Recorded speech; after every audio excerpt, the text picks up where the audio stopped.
بسم اللہ الرحمن الرحیم۔ گروتھنگ چینل دیکھنے والے معزز ناظرین گرامی السلام علیکم۔ ناظرین گرامی، نصیر الدین جو کہ برازیل کا رہائشی تھا اور 10 سال سے اکیلا زندگی گزار رہا تھا۔ اس کے ماں باپ ایک ایکسیڈنٹ میں اس دنیا سے رخصت ہو گئے تھے اور وہ اسی دکھ اور اکیلے پن میں رہتے ہوئے نشے کا عادی بھی بن چکا تھا اور دن رات شراب کے نشے میں دھت رہتا تھا۔ 26 سال کی عمر میں اس نے اپنی شادی کی۔ شادی کو 5 سال بیت گئے لیکن کوئی بھی اولاد پیدا نہ ہوئی تو اس کی پریشانی میں اور بھی اضافہ ہو گیا۔ نصیر الدین نے دوسری شادی کرنے کے بارے میں اپنی بیوی سے مشورہ کیا تو اس نے فوراً اجازت دے دی۔ نصیر الدین نے دوسری شادی بھی کر لی لیکن اس سے بھی کوئی اولاد نہ ہو سکی۔ اسی طرح سے اس نے 4 شادیاں کر رکھی تھیں لیکن اولاد سے محروم تھا۔ وہ اسی پریشانی کے عالم میں اب اور بھی زیادہ نشے کرنے لگ گیا تھا، لیکن وہ اپنی بیویوں کے معاملے میں بالکل ٹھیک تھا۔ اس کی 4 بیویاں ہنسی خوشی زندگی بسر کر رہی تھیں۔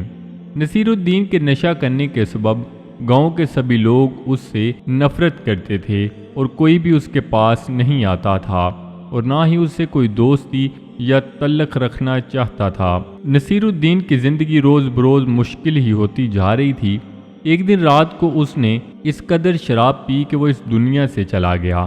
اس کی 4 بیویاں اکٹھی ہوئیں اور رونے لگیں۔ ایک بیوی گاؤں کے مولوی صاحب کے پاس گئی کہ نصیر الدین فوت ہو گیا ہے، آپ مسجد میں اعلان کر دیں اور اس کے کفن دفن کا بھی کوئی انتظام کروا دیں۔ لیکن اس نے صاف انکار کر دیا اور نصیر الدین پر ہزاروں تہمتیں لگا کر اس کی بیوی کو واپس بھیج دیا۔ اس کی بیوی گاؤں کے بہت سے معتبر لوگوں کے پاس گئی لیکن کسی نے بھی ان کے گھر آنے یا اس کا جنازہ پڑھنے کی حامی نہ بھری۔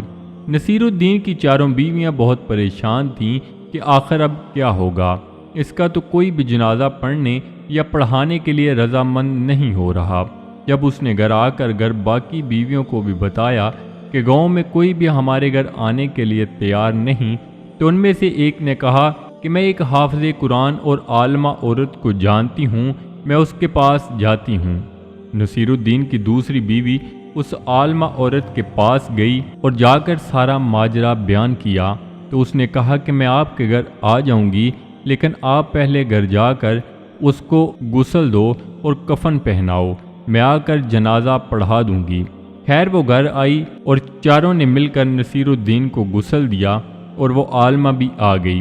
عالمہ عورت نے جنازہ پڑھانا شروع کیا کہ اچانک نصیر الدین بول پڑا اور وہ باتیں کرنے لگ گیا جیسے وہ نیند سے بیدار ہوا ہو۔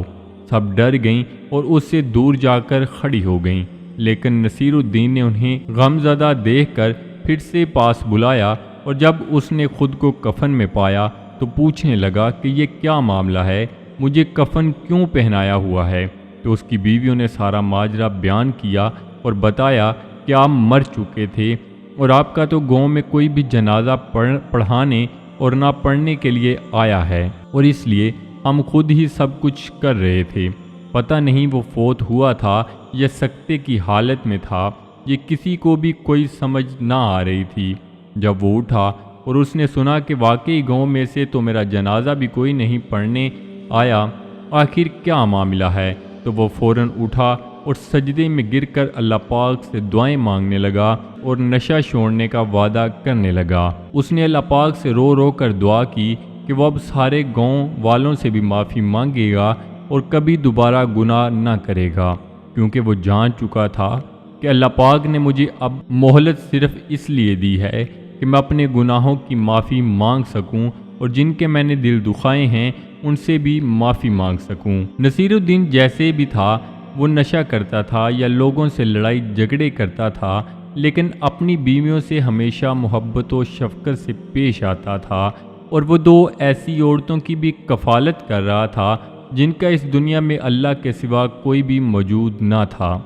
شاید انہی کے سبب اللہ پاک نے اسے توبہ کا موقع دیا تھا۔ ناظرین گرامی، وہ لوگ بہت زیادہ خوش نصیب ہوتے ہیں جنہیں دنیا میں رہتے ہوئے اپنے گناہوں سے توبہ کرنے کا موقع مل جاتا ہے، اور وہ لوگ اللہ پاک کے حضور بہت پسندیدہ ہوتے ہیں جو گناہوں کے بعد اللہ پاک کے حضور جھک کر اور رو رو کر معافی طلب کر لیتے ہیں۔ ان لوگوں کا بہت بڑا مقام ہوتا ہے۔ ہم دیکھتے ہیں بہت سے ایسے لوگ ہماری آنکھوں کے سامنے اس دنیا سے رخصت ہو جاتے ہیں جو کل توبہ کرنے والے تھے، لیکن انہیں کل دیکھنا نصیب نہ ہوا اور وہ اس دنیا سے چلے گئے۔ حضور پاک صلی اللہ علیہ وآلہ وسلم کا ارشاد گرامی ہے کہ اللہ تعالیٰ اپنے مومن بندے کی توبہ سے اتنا خوش ہوتا ہے جیسا کہ وہ سوار جس کی سواری کسی صحرا میں کھو جائے اور وہ مایوس ہو کر ایک درخت کے نیچے سو جائے، اور وہ جب آنکھ کھولے تو دیکھے کہ اس کی سواری اس کے پاس کھڑی ہے۔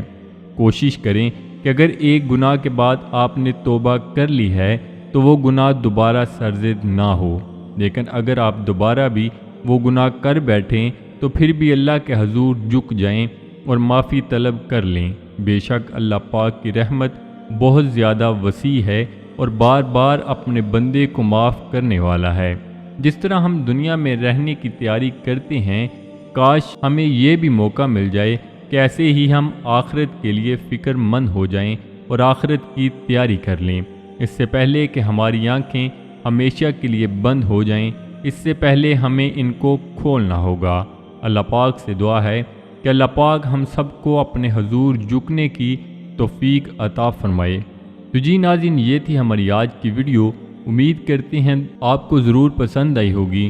ویڈیو کو لائک کر کے دوستوں کے ساتھ شیئر کرنا مت بھولیے گا، اور نئے آنے والے دوستوں سے گزارش ہے کہ ریڈ بٹن پر کلک کر کے ساتھ لگے گھنٹی کے بٹن کو ضرور پریس کر دیں تاکہ مستقبل میں اپلوڈ ہونے والی ویڈیوز کا نوٹیفیکیشن آپ تک بر وقت پہنچتا رہے۔ تو جی ناظرین، ملتے ہیں ایک نئی ویڈیو کے ساتھ۔ اپنا بہت سارا خیال رکھیے گا، دعاؤں میں یاد رکھیے گا۔ اللہ نگہبان۔